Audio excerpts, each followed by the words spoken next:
я еще раз ответственно заявляю и предупреждаю всех тех, которые находились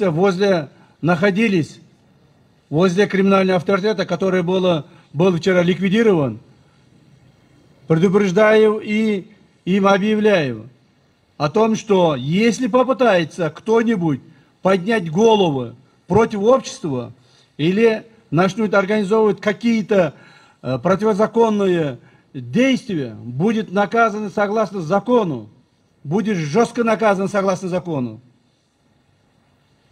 Что я предупреждаю, всегда я выполняю.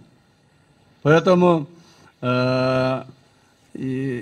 обращаясь к этим криминальным элементам,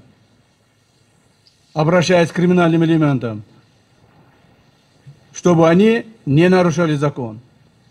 Отныне в нашей стране не будет никаких воров в законе, никаких лидеров ОПГ, никаких группировок.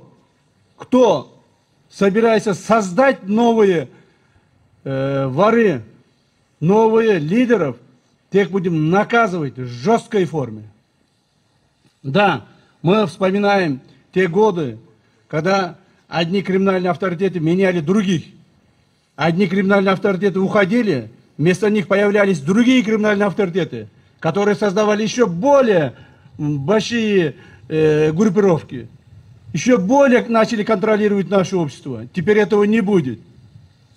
Теперь новых лидеров, криминальных, лидеров ОПГ, воров в законе и других не будет в нашей стране. Это раз и навсегда пусть запомнит все.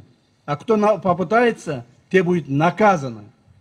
Наказано. Я по всей своей ответственности, как глава Государственного комитета национальной безопасности, об этом открыто могу обществу сказать.